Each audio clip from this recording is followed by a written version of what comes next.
नवीन वर्षात पुन्हा एकदा चांगली प्रकृती करून आपण निघतोय काय सांगा? एवढं सांगेन की मला या लोकांनी ज्या तऱ्हेने मला फिट केले आणि मी सांगितलं की फिट होऊनच येणार परत, आणि शिवाजी पार्कात मी दाखवणार सगळ्यांना की मी विनोद कांबळी क्रिकेट कधी सोडणार नाही आणि खेळणार.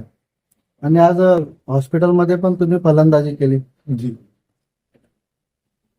म्हणजे या लोकांनी मला प्रॅक्टिस दिली, सगळी चांगली प्रॅक्टिस केली.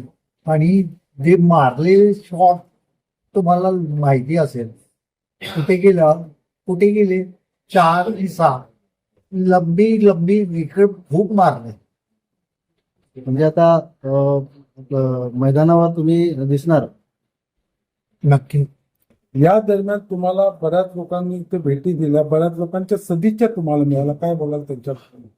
मी एवढंच सांगेन की जे प्रेम ते लोकांनी दाखवलं, जे प्रेम मला मिळालंय, आणि मी इथे आलो ते शुद्धीत नव्हतो, आणि मग मुंबई बँड्राहून इथे आलो, पण बायको अजून वाट बघते माझी, आणि माझी मुलगी आणि मुलगा पण वाट बघताय. नवीन वर्षासाठी काय सांगणार? नवीन वर्षासाठी मी सांगेन की एन्जॉय करा, दारू नको प्या, आणि एन्जॉय करा, लाईफ एन्जॉय करा.